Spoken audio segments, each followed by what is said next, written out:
Number 64 Uttarandhra పట్టభద్రుల ఎమ్మెల్సీగా టీడీపీకి చెందిన భీమిలి మున్సిపల్ వైస్ చైర్మన్ గా ఎంఏ బీఈడీ చేసిన చిన్ని కుమారి లక్ష్మి పోటీ చేసిన సంగతి తెలిసిందే. ఈ సందర్భంగా విజయనగరానికి వచ్చిన ఆమె అశోక్ బంగ్లాలో మీడియాతో మాట్లాడారు. ఎమ్మెల్యేగా, ఎంపీ, రాష్ట్ర మంత్రిగా, కేంద్ర మంత్రిగా పనిచేసిన మాన్సాస్ చైర్మన్ అశోక్ గజపతిరాజు ఎన్నో వేల ఎకరాలను ప్రజల కోసం ధారాదత్తం చేశారని చిన్ని కుమారి లక్ష్మి గుర్తు చేసుకున్నారు. ఎమ్మెల్సీగా నిలిచిన నాకు ఆయన ఆశీస్సులు ఉండాలని కోరుతూ ఆయన కాళ్లకు నమస్కరించారు. ఈ సందర్భంగా ఆమె మాట్లాడుతూ చదువుకున్న వ్యక్తి చట్టసభల్లో ఉంటే సమాజం సహజంగానే అభివృద్ది పథంలోకి నడుస్తుందని చెప్పారు.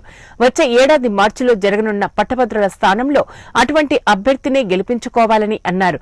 ఆ ఉద్దేశంతోనే టీడీపీ జాతీయ అధ్యక్షుడు చంద్రబాబు ఆదేశాల మేర రాజుగారి సూచనలతో నేను నిల్చుంటున్నానని ఆమె తెలియజేశారు. నేను గతంలో భీమిలి కౌన్సిలర్గా 2005లో పనిచేసి ఉన్నాను.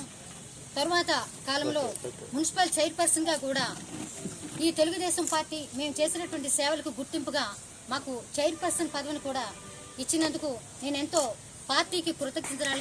ప్రసిద్ధిగాంచినటువంటి దేవాలయ నిర్మాణాలు చేసినటువంటి వంశం ఏదైనా ఉందంటే అది మా రాజుగారి వంశం. అదేవిధంగా పేద ప్రజలకి వేల ఎకరాల్లో భూముల్ని ఇచ్చినటువంటి కుటుంబం.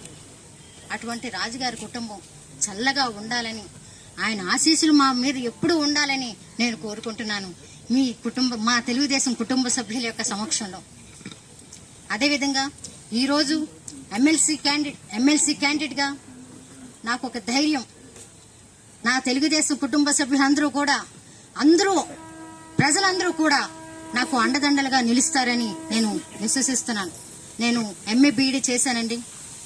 ఈరోజు చదువుకున్న వాళ్ళందరూ కూడా, పట్టభద్రులందరూ కూడా ఆలోచించాలి. ఇప్పుడున్నటువంటి ఉన్నతమైనటువంటి విద్యా విధానం ఉందా, ఉద్యోగులకు భద్రత ఉందా, పరిశ్రమలు